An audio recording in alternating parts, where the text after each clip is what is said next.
I got a good one for you guys today. Yeah, if you haven't put it together by the thumbnail and the title of the video, yeah, welcome to Dan's Pro Shop How It's Made Pittsburgh edition. Yeah, we went on a trip. I'm taking you guys along. Check this out.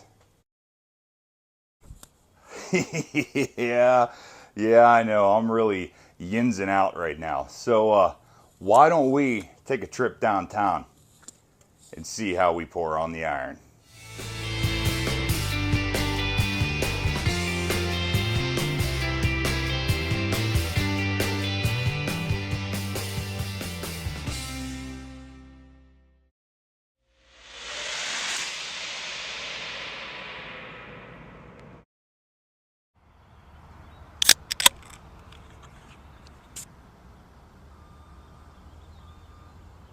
Yup, this is real. That ain't no stock footage. Welcome to the Steel City, home of Iron City Beer. And we are at their brand new brewery here in Creighton, Pennsylvania, right outside of downtown Pittsburgh, where the real iron is pouring. If you guys want to see what's going on in there, come along. Let's get a little taste of Pittsburgh.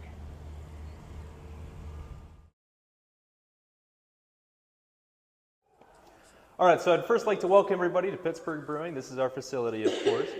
Pittsburgh Brewing was originally established way back in 1861 over in Lawrenceville, right on Liberty Avenue. We were brewing there all the way up until about 2009.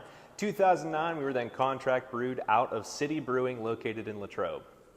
2018, our owner Cliff Forrest purchased this facility, which was previously the Pittsburgh Plate Glass Factory.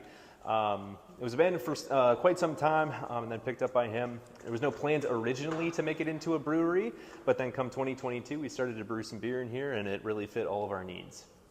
Currently, we are located in our rick house. So one of the major concepts that I'm going to push towards everybody during this tour is that we really are trying to expand a lot in reference to the products as well as bringing brewing back to Pittsburgh.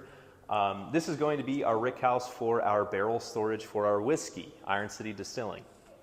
Iron City Distilling, we have a master brewer from Tennessee. He actually teaches at Moonshine University, so a lot of larger distilleries bring in their distillers to learn off of him and how to make a good quality product. The barrels that you see behind you, as well as on the way over here that are not stacked on our wood, those are from a previous distillery of his, so those will actually be available to taste come September.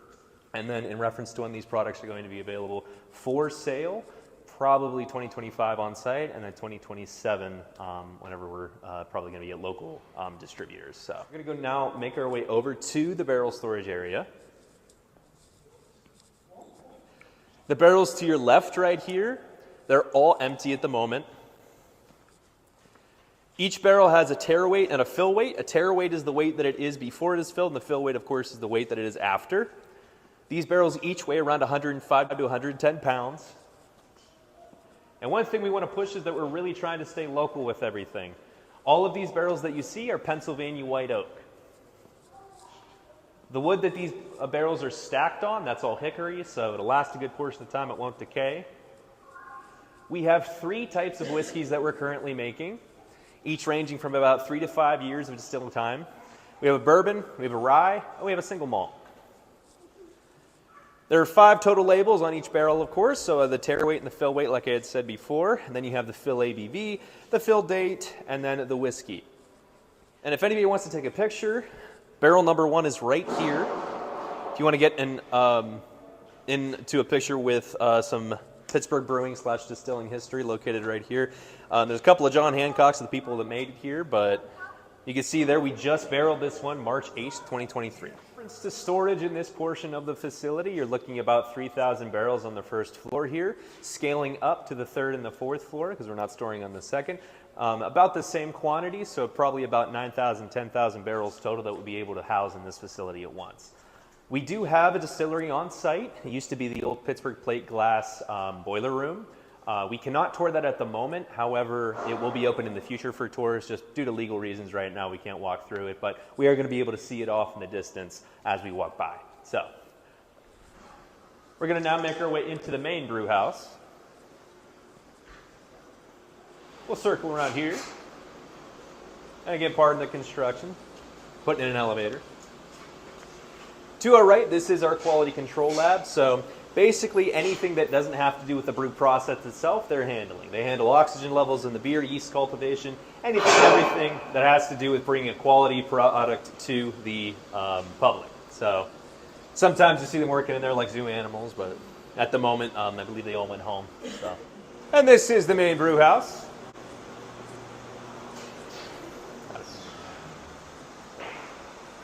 Come on over this way. So here we have our fermentation tanks. All of the material that you see on these tanks are New York based. We try to keep everything local, but some of the things, of course, we have to outsource. This was all shipped in from New York and welded in the facility. Below us here, there's a lot of piping that allows for a lot of automation in reference to the brew process. Each of these tanks hold about 14,000 gallons of beer, and about 25 total tanks is the number that we have here. These are all bright tanks, cold shelled, so they're very good for temp control. This is usually the end of the process for the brewing. Beer comes here after it's been put to the boiler, the whirlpool, and all that good stuff.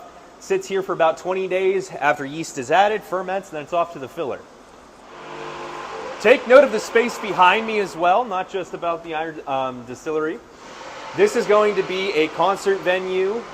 In the future, we're probably going to have some Oktoberfests and other festivals going on there as well as some big names coming in to put on some shows. Aside from that, we also have some other big projects that we're going to be developing. We have a restaurant and a beer garden being put in, most likely next year, if not maybe the following.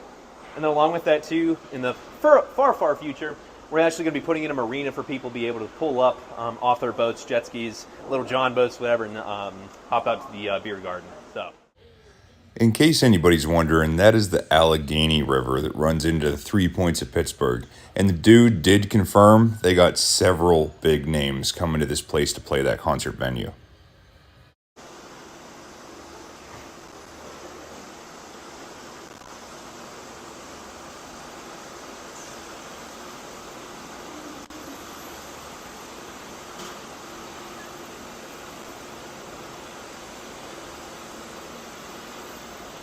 Take note, though, of the painting below your feet. These are the three rivers that make up Pittsburgh. Up above us, the largest thing, which we're going to be making our way to right now, that is where the original Lawrenceville Liberty Avenue location is, in reference to the rivers. Way up to the right there, that's the Creighton facility where we're positioned right now.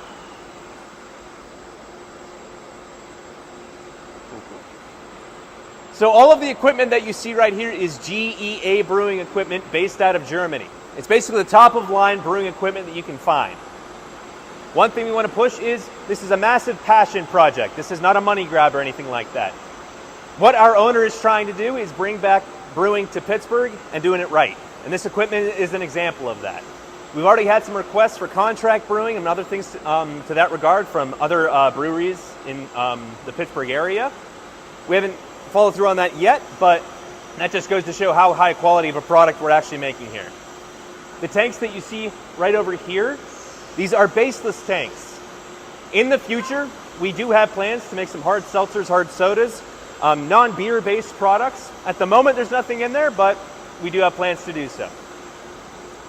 In reference to the brew process itself, right here is where it starts. You have your milling and mashing portion. Comes over to the boiler, the whirlpool where the wort is broken up, and then that gets pushed over to the fermentation tanks, and like I said, sits there for about 20 days after yeast is put in, all the way up until it gets pushed on over to the bottling process. One thing I want to point out, this used to be the old Pittsburgh Plate Glass Company. All of the material, aside from the glass, ironically, that you see in this facility is original brick and steel, American made. It's been here for over 100 years. All we did when we came in, it was painted white. We sandblasted that off, put on a nice coat, and it's good to go. And again, all the steel that you see as well, American made, good quality product that's been here forever. You can see right over here, there's one of the old windows that we did not replace. That's what it would have looked like if we didn't follow through with replacement panes. So build up, There's a lot of boiler water that runoff that happens with the window making process that stained a decent amount of the windows. But if we look up behind us then, on top of that brick walkway, that's going to be our mezzanine. That's where the tours are going to end. At the moment, they're just ending right over here at the tasting portion, but up top, we're going to have a couple of tap houses. We'll have a 10-barrel small batch system to where we can actually make some smaller craft beer for our tours specifically. So stuff you wouldn't see on our product line, but stuff that you'd be able to taste if you come for a tour specifically. And then along with that, if we look on this side, that's where we're going to be housing our museum. So we have 2 curators at the moment. They're going to be putting that in. We want this to be a destination for people to come to learn about the history of Pittsburgh brewing, as well as some of the things about the city. Brewing and Pittsburgh go hand in hand. Their histories are basically the same, so I want to make sure that we do it justice. And as I had mentioned before, there's a decent amount of forklift and bike action going on. So maintain just to this side so we have a clear path for people to get through on this end. Right before we continue on to packaging, the last thing I'm going to point out for the brewing process, to our left right here, we have our filtration system. When I say this is a huge passion project, this is one of the examples for that. This is one of 2 of these types of filtration systems in the world. The reason for that is it is ceramic on the inside. It produces good quality water. Good quality water means good quality beer. Behind that system is our flavoring. That's where all of our flavoring is input. So the turners that everybody's freaking out about right now, that's where that concentrate is in place. And then also mango, which is 100,000 case beer this year that we're going to be capable of shipping out all year round now instead of just a seasonal. All right. We'll now make our way over to packaging. So, this is about the midpoint in our packaging system. Right over there is our labeler. There's a blue air detection machine right at the end. Anytime you see those along the line, that just means we're trying to kick out anything that might be wrong with the product. So this one handles labeling. If anything's off with the label or the can, it just pushes it right out. That material is then recycled. Same with the liquid. Each line on the conveyor belt here has a specific purpose. It's either a 12 ounce, a 16 ounce, or a 24 ounce, so the ballpark tall boy cans. You can see right now we're canning the 12 ounces. That's what happens on that end. The middle, that's our 24 ounce can line, and then over here we have our bottler. These are going into 15 to 30 packs. As we work our way down, you'll be able to see kind of how the machines operate, but basically every portion here opens up cardboard, puts in the product, and then it goes on to be sealed and shipped. In reference to the amount of product we're pushing at one time, per minute, with these 12-ounce cans, we can do 600 a minute. For the bottles, probably around 250 or so. So very, very rapid and high production.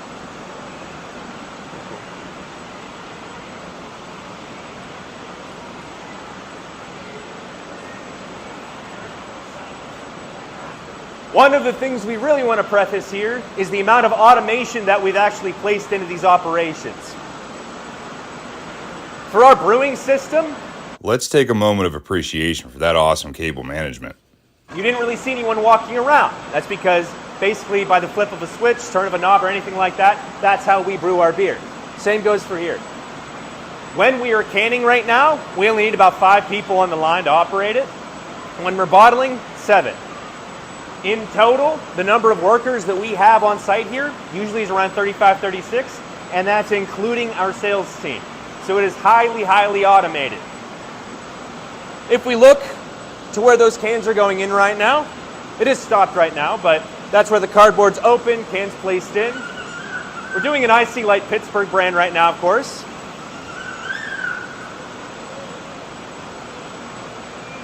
This machine right here is predominantly for bottling. I call it a Tesla machine kind of just because of pretty cool, but the bottles come in about 25. Machine comes down, plops into the cardboard, it's already open, and it pushes right on through. Like I said, 250 bottles per minute. It is a crazy rapid system. This machine here handles 6-packs. Same thing, cardboard's already open at the bottom. Beer gets picked up, placed right into it. Not a hand goes on it.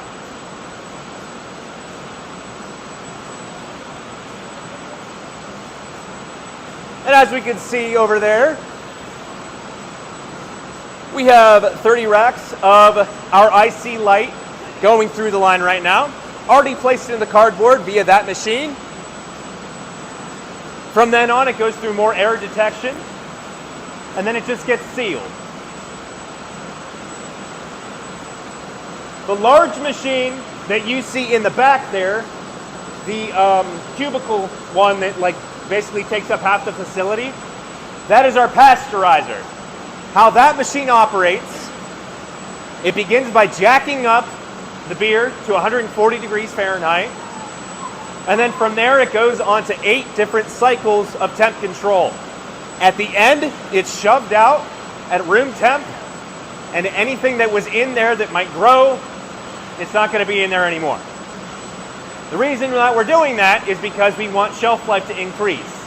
If we would go unpasteurized, you're probably looking at maybe about a month or 2 before the beer might not be what you expect anymore, or the cans explode too.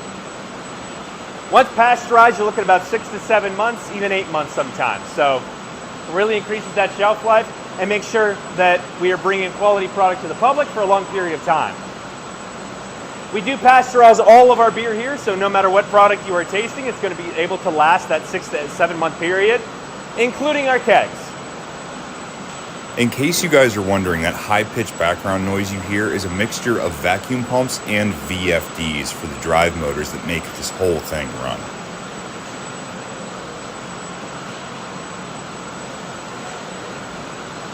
Right now we are reaching towards the end of the line. If we give this just a minute here, these 30 racks are going to be able to go up this conveyor belt, hop on over to the palletizer, and then that's where it would be wrapped up, shrink wrapped, and placed into our warehouse for shipment. We are going to make our way down there, but I just want everybody to see these go past.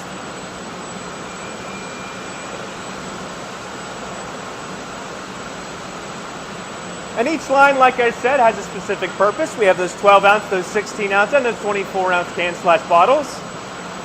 However, they all meet at the end here to go onto this portion of the conveyor belt to head to that palletizer.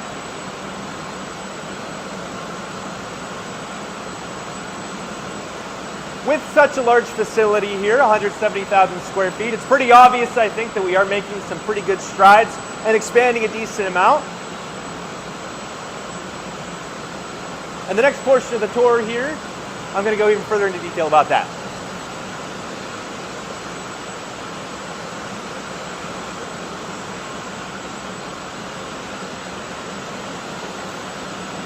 This is also a shrink wrap machine. Anything that needs to be shrink wrapped, it'll go through there too. Usually that's 24 ounces that are getting shipped to ballparks, PNC, PPG, anything like that. That's where those beers are going to head.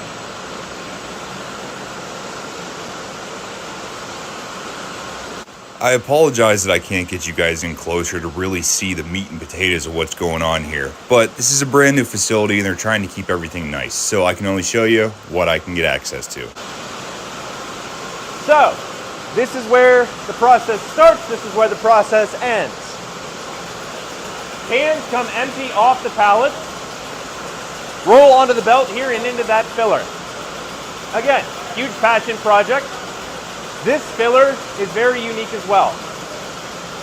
Other breweries of our scale or even bigger, for a turnover rate from bottles to cans or cans to bottles, you're usually looking at about 4 to 6 hours for that to take.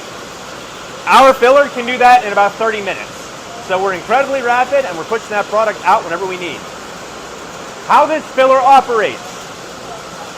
The empty can comes in, gets turned upside down, rinsed out, cleaned out, turns back upright, filled, tabs come over the top, pressed on to about 1/10 of a millimeter, pushed out, and it goes through the first air reader. That's, of course, just checking fill lines, making sure the beer isn't overfilled, underfilled, or anything like that.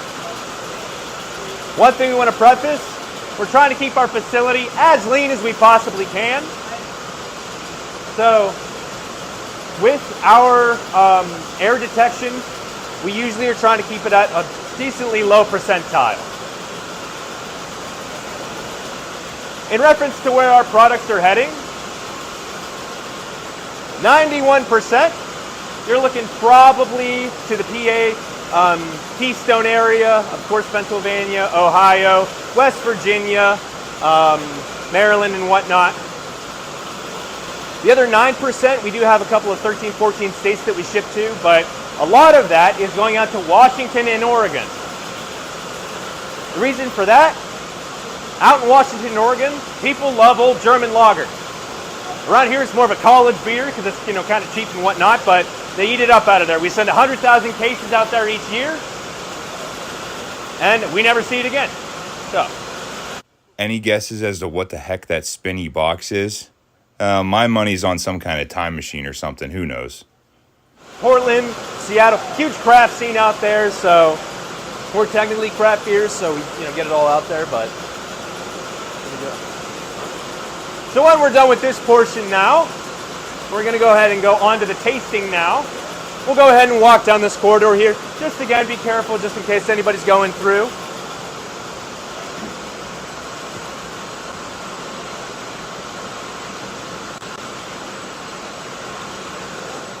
So Anheuser-Busch is kind of known as the oldest brewery in America. Pittsburgh's brewing history kind of dates even before that.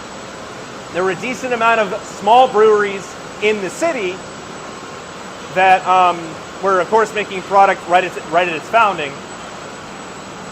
The name Pittsburgh Brewing didn't come into fruition up until about 1861. And then we moved to City Brewing, contracted out of Latrobe in 2009. We were there all the way up until last year, whenever we opened this facility. So one tidbit I like to throw out in reference to a couple of the products that we're making here. The Icy Light Mango that's fairly popular. We're doing something different this year with it than this previous year. That's now 100,000 cases. What that means is that's no longer a seasonal. So you can find Icy Light Mango at any portion of the year in any store that we sell to. Along with that, the Turners that everybody's freaking out about right now, the sales numbers for that, we're not sure where they're going to land, but right now there's a big craze about it. So in case you guys are wondering, this Turner's tea stuff this guy is talking about, Turner's iced tea is just as big as Iron City Beer in Pittsburgh. So Pittsburgh Brewing decided to team up with them and mix the two into one beverage. And this stuff is literally taking off like a rocket. We call it yinzer fuel. We originally had just under 25,000 sales for the Turners. That sold out in about 3 days. From there, we then jacked that up by 2, so probably around 50,000, just under. That sold out in about a week. So high demand and a lot of craze behind it. We're not really sure where that's going to fall in reference to where the actual demand that isn't necessarily just something new. But right now it's a big product. So the last thing I'll point out right now, just before the tasting, there's our grain storage. So a very large silo on the outside. When you pass by this facility, that is where you can now say, oh, that's where they keep their grain. And to our left right here, this brick, has been around forever. You can see the warp that's going on. Well, just 100 years old, but high quality stuff, been here for a while. Little tidbit about Pittsburgh Brewing too. We're very involved in the history of beer itself. Pittsburgh Brewing was actually the first can to have a tab on it. So with brewing, nobody else was doing it. You had to do the can opening on both sides, pour it like that. We were the first to innovate, make that tab. And even right now, our master brewer who's currently here, he was one of the original developers of the Sam Adams Boston Lager. He's been involved with Pittsburgh Brewing way back into the 70s, so been here for quite some time. And here we arrive at the tasting. So go ahead and just pop over to the counter here, find a glass wherever you want. One thing about light beers that you'll see right now, people want to push, like with Michelob Ultra, that they're healthy and whatnot. Basically, every light beer has the same recipe going into it. Some just have better flavor. We like to say that we have better flavor. With IC Light, you're rocking about 95, 96 calories, 4.2%. It's nice and crisp, refreshing, good for a hot day or a ballpark. Big thing about IC Light, some people have the misconception that it is just watered down Iron City. That is not the case. This recipe was developed in the early 70s, right around the time that Miller Lite was developed, but it is its own recipe. So the next we're going to go ahead and try is our mango. All our mango beer is, it's quite young, 4 or 5 years old, but it is our IC Light with mango flavoring. What happens to the alcohol percentage whenever you add in some flavorings and whatnot? It does die down just a little bit, so you're probably rocking about 3.8% on that. People call it a good lawnmower beer, a good mowing beer, perfect for the summer. On to the Turners. So with the Turners, like I had said, we basically sold out of our first upfront sales in about 3 days of it. After that, we doubled that. Lasted about a week. Still trying to see where this frenzy is going to end, but right now it's a big quality product. How this flavoring was developed, it is of course in partnership with Turner's Tea. We didn't want to make anything that is already on the market, basically. This is a very, very unique product. It is not a twisted tea. It is not a malt beverage. This is tea-flavored beer.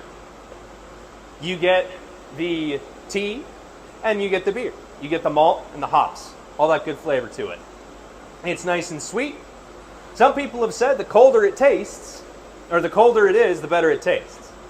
I kind of agree with that. A little bit of tidbit for me. I went to the home opener and I bought 3 of them just because I wanted to, make them last. Throughout the game, through 9 innings, my girlfriend and I, we tasted each beer, and it started to taste different. And then a lot of the people that have been coming on the tours have been saying kind of the same deal. The colder it is, the better the flavor to it. So, a lot of people are putting in Deep Eddy's vodka, the lemonade type, making Boilermakers out of it and all that good stuff. Some people I've heard they're putting ice in the beer, so maybe like get more of the tea flavor out of it rather than the beer flavor. So it just kind of depends. There's a lot of innovation you can make with a product like this, so pretty big. So at the part, we just canned last week. We have 24-ounce cans now that are all going to be shipped to the ballparks, PNC, PPG, and hopefully Huntsville too. Well, Acrisure, sorry. And now we're on to the tried and true Iron City. One thing we always want to preface here is we really haven't changed much. The only thing that we've changed is our quality of the product, or of how the product's made. This recipe is basically the same as it was at our founding. And it is true Iron City heavy. It is the beer basically that started it all for us. So, and going, all these ABVs are usually around 3.8 to 4.2%. Iron City, that's 125 calories. Same with the Turners. We have a direct partnership with the Pirates that I know of. With the Steelers, we've been in talks prior, but nothing's ever really developed. Name, image, and likeness is a big deal right now. So people want to keep their any franchise pieces that they can. So we're very happy to be with the Pittsburgh Pirates. So Turner's is a very new product. Of course, right now within this past 2 months, since March, basically the sales they're starting to wean off to where probably they're going to stay. Like I said, we're going to have some whiskey tastings come September. Most likely around there. That might change just depending on the future. But that distillery will be open to tour eventually. And then we really want this to be a destination for people to come and experience and not really just pass by on the highway saying, oh, that's where Pittsburgh makes its beer. We have that restaurant coming. We have that beer garden coming come next year, most likely, maybe 2025 at the latest. But we really want people to come here and have a good time and really feel as if brewing has finally made its way back to Pittsburgh.